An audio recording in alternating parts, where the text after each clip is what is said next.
పూరా లోకల్. శ్రీధర్ గారు, మీ మాట తప్పకుండా నేను కూడా ఎల్ఏ మినిస్టర్గా పనిచేసిన ఒక్క సబ్జెక్ట్కే పరిమితం అవుతా, కాకపోతే ఆన్సర్ ఇస్తే సంతోషపడతాను. అట్లీస్ట్ ఇప్పుడు ఏమైందంటే ఇంతమంది సభ్యులు కొత్త సభ్యులు మాట్లాడుతుంటే మీరు ఎల్ఏ మినిస్టర్గా స్పీకర్ గారు 0 ఓవర్ ఒక అరణ్య రోదనగా మార్చకండి. ఏదో మాట్లాడినామంటే మాట్లాడడం కాదు, ఆన్సర్ రావాలి. వ్రాతపూర్వకమైన సమాధానాన్ని మళ్ళీ వచ్చే సెషన్ లోపు సభ్యులకు అందజేయించండి. గతంలో మేము పంపిన ఎల్ఏ మినిస్టర్గా నేను పంపిన, మీరు కూడా ప్రయత్నం చేయాలని చెప్పి కోరుతా ఉన్నాను. అధ్యక్ష, నేను ఈ ఉద్యోగులకు సంబంధించినటువంటి అంశం మాట్లాడాలనుకుంటా ఉన్నాను. ఎందుకంటే ప్రభుత్వ ఉద్యోగులు అనేవాళ్ళు ప్రభుత్వానికి రథచక్రాలు లాంటి వాళ్ళు సంతోషంగా ఉంటేనే అభివృద్ధి కార్యక్రమాలు, సంక్షేమ కార్యక్రమాలన్నీ కూడా ప్రజలకు సజావుగా చేరేటువంటి అవకాశం ఉంటుంది. ఈరోజు వాళ్ళందరూ కూడా తీవ్రమైనటువంటి మనోవేదనతో, ఆవేదనలో ఉన్నటువంటి పరిస్థితి ఉంది. ముఖ్యంగా దేశంలో ఎక్కడ లేని విధంగా ఈరోజు రాష్ట్ర ప్రభుత్వ ఉద్యోగులకు 6 డిఏలు పెండింగ్లో ఉన్నటువంటి పరిస్థితి. అదేవిధంగా పిఆర్సీ అధ్యక్ష, ఈ ప్రభుత్వం వచ్చి 2 సంవత్సరాలైనా ఇంతవరకు పిఆర్సీ ఇవ్వలేదు. ఉద్యోగులందరూ కూడా కోరుతా ఉన్నారు వెంటనే పిఆర్సీ విడుదల చేయాలని. గతంలో కేసీఆర్ గారు 43-39% పిఆర్సీని మా ప్రభుత్వం ఇచ్చింది అధ్యక్ష. అదేవిధంగా ఉద్యోగులకు ఎంప్లాయీస్ హెల్త్ ఇన్సూరెన్స్ స్కీమ్ ఆ రోజు మేము జీవో కూడా ఇచ్చాం.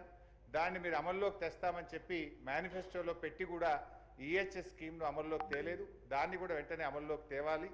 ఉద్యోగుల జీపీఎఫ్ తదితర బకాయిలన్నీ కూడా విడుదల చేయాలని మీ ద్వారా ప్రభుత్వాన్ని కోరుతున్నాం అధ్యక్ష. ముఖ్యంగా రిటైర్డ్ ఉద్యోగులైతే ఈ మధ్య మనం చూస్తూ ఉన్నాం, 39 మంది రిటైర్డ్ ఉద్యోగులు బెనిఫిట్స్ ప్రభుత్వం నుంచి వాళ్ళ సేవింగ్స్ వాళ్ళకి ఇవ్వకపోవడం వల్ల వైద్యం కూడా చేయించుకోలేక ఈరోజు 39 మంది రిటైర్డ్ ఉద్యోగులు మరణించారు. బీఆర్ఎస్ హయాంలో కూడా దాదాపు 15,000 మంది రిటైర్డ్ ఉద్యోగులు రిటైర్ అయితే వాళ్ళందరికీ మేము టైం మీద డబ్బులు ఇచ్చాం.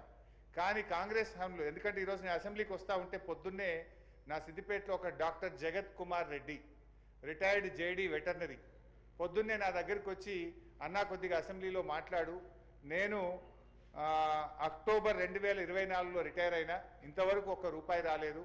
హైకోర్టుకు పోయి ఆర్డర్ తెచ్చుకున్నా అయినా రాలేదు. హైకోర్టులో కంటెంప్ట్ వేస్తే కూడా వాయిదాలు అడుగుతూ ప్రభుత్వం మమ్మల్ని ఇబ్బందులు పెడతా ఉంది. మా రిటైర్డ్ ఉద్యోగుల పెన్షన్ బెనిఫిట్లు ఇప్పించండి, చావు బతుకుల్లో ఉన్నటువంటి మమ్మల్ని కాపాడండి. 30-35 ఏళ్ళు ప్రభుత్వానికి సేవ చేసినటువంటి రిటైర్డ్ ఉద్యోగులను ఈ రకంగా వేధించడం ప్రభుత్వానికి తగదు, దయచేసి ప్రభుత్వం దృష్టికి తీసుకుపోండి అని చెప్పి పొద్దున్నే నా ఇంటికి 7 గంటలకే వచ్చి కూర్చున్నాడు సార్. నేను బయటకు వచ్చేసరికి ఏంది ఇంత పొద్దున్న వచ్చినామంటే, ఇట్లా ఉందన్న ఆరోగ్యం బాగాలేదని చెప్పమంటే బట్టి గారికి చెప్తా తప్పకుండా ఈరోజు నేను మాటించి వచ్చి ఈరోజు చెప్తా ఉన్నాను అధ్యక్ష. అదేవిధంగా అధ్యక్ష, సిపిఎస్ ఉద్యోగులను ఓపీఎస్గా మారుస్తామని ఆ రోజు కాంగ్రెస్ పార్టీ ఎన్నికల్లో హామీ ఇచ్చింది. మరి ఎప్పటిలోగా ఓల్డ్ పెన్షన్ స్కీమ్ అమలు చేస్తారు? మరి ఈలోపు గత 2 సంవత్సరాల నుంచి సిపిఎస్ కింద రాష్ట్ర ప్రభుత్వం కట్టాల్సిన కాంట్రిబ్యూషన్ డబ్బులను కూడా మీరు కట్టకుండా దాన్ని దారి మళ్లిస్తూ ఉన్నారు. అసలు కాంట్రిబ్యూషను కట్టలేరు, ఓపీఎస్ తేకపోవడం వల్ల 2 లక్షల మంది సిపిఎస్ ఉద్యోగుల భవిష్యత్తు ఈరోజు ప్రశ్నార్థకంగా మారుస్తూ ఉన్నారు.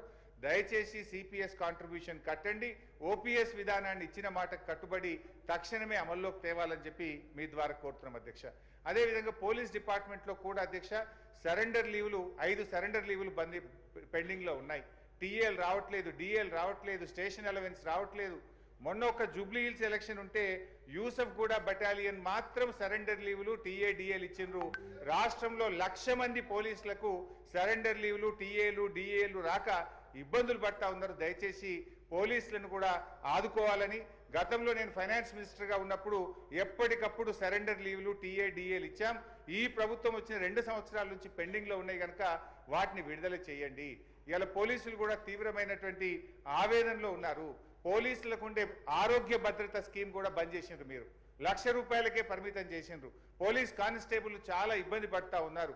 ఆరోగ్య భద్రతను పునరుద్ధరించండి, గతంలో మాదిరిగా కార్పొరేట్ వైద్యం పోలీసులకు అందించాలని చెప్పి కోరుతూ కాంగ్రెస్ పార్టీ ఎన్నికల మేనిఫెస్టోలో తక్షణమే మేము ఉద్యోగులకు పిఆర్సీ ఇస్తాము, పెండింగ్ డిఏలు ఇస్తాము, బకాయిలు ఇస్తాము, ఓపీఎస్ తెస్తామని మాట ఇచ్చి ఈరోజు కాంగ్రెస్ పార్టీ 2 ఏళ్ళైనా అమలు చేయకుండా మోసం చేస్తూ ఉంది. జరిగిన అన్యాయం ఇప్పటికే చాలా జరిగింది. తక్షణమే ఇప్పటికైనా ఉద్యోగులకు, రిటైర్డ్ ఉద్యోగులకు, పోలీసులకు ఇచ్చిన హామీకి కట్టుబడి మేలు చేయండి అని చెప్పి మీ ద్వారా ఆర్థిక మంత్రి, డిప్యూటీ సీఎం గారిని నేను కోరుతా ఉన్నా అధ్యక్ష.